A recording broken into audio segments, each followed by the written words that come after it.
Alafu unasema Mungu haangalii mwili, unamdanganya nani? Na wewe umedanganyika.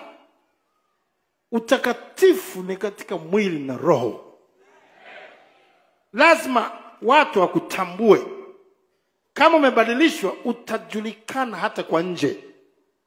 Utakuwa tofauti na mataifa.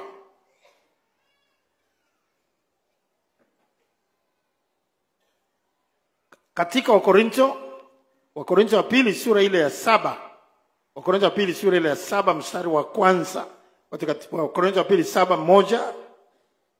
Basi wapenzi wangu, kwa kuwa tuna ahadi hizo, na tujitakase nafsi zetu na uchafu wote wa mwili na roho, huku tukitimiza utakatifu katika kumcha Mungu. Tujitakase nafsi zetu na uchafu wote wa nini? Wa mwili na nini? Na roho. Mwili na roho. Uchafu wote lazima uende. Lazima ukitembea ijulikane tofauti yako wewe na zamani.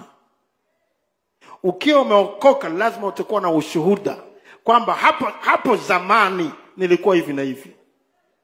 Hapo kwanza nilikuwa hivi na hivi, lakini sasa hivi nimebadilika. Sasa hivi niko tofauti na pale mwanzo. Amen. Mtu aliokoka lazima awe na ushuhuda huu. Leo watu wengi wanasema wameokoka, waulize hapo zamani ulikuwaje na saizi ukoje? Hamna tofauti, ni wale wale. Ni wale wale. Alafu nafikiri utaingia mbingu. Mbingu ya nani? Mbingu aliyoingia Paulo mtume, huyu alibadilika. Alikuwa Sauli, alivyobadilika akawa Paulo, alikuwa mwingine.